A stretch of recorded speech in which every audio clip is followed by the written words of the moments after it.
is time travel. Doctor Who used to travel through time in his TARDIS. If someone could invent a machine like that in real life, they'd be a multi-millionaire, and a time travel company would be a lucrative investment for anyone. It may sound like science fiction to most of us, but in the theory of quantum mechanics, both directions, forwards and backwards in time, are taken equally seriously. At Sussex University, there's a whole department researching quantum mechanics. The scientists work with squids, superconducting quantum interference devices. These are effectively replica atoms on a giant scale. Measuring between a few centimetres and an inch long, they display the same properties as single atoms.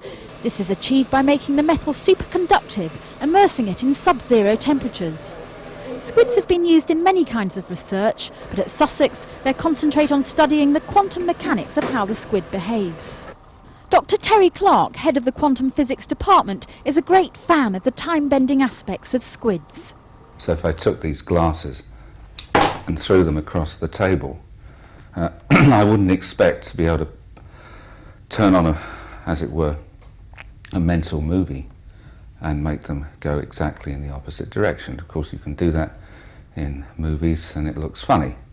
And that kind of funniness isn't part of nature at our level. But if you were thinking about things at a quantum mechanical level, then this reversibility of the time coordinate, time reversal symmetry as they call it, is part and parcel of the way nature behaves.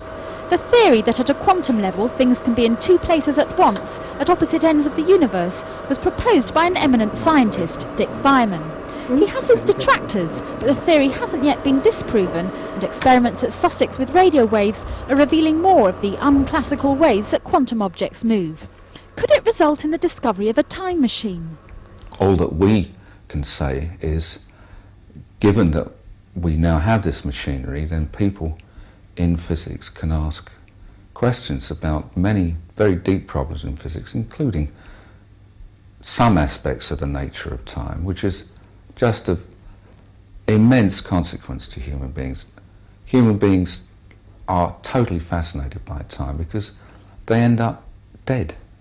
You know, nobody has more interest in that than I do, but nevertheless, all that we have done, if you like, is to create a bedrock on which maybe other people will be able to progress. But remember this, we wait on serendipity, the fortuitous discovery of wonderful things by chance. With their youth and the rest of their lives still before them, most of Terry's students are rather more cynical about the possibilities for time travel. I think it creates so many paradoxes. If you can go back in time and change the past, then that will change the present, and so that the fact that you have gone back in time in the first place, it all just jumbles it all up, and so creates a paradox. So I don't think it'll be possible now. Terry's department isn't engaged in building time machines, but the research that they're undertaking is of huge significance in improving our understanding of the way the world works.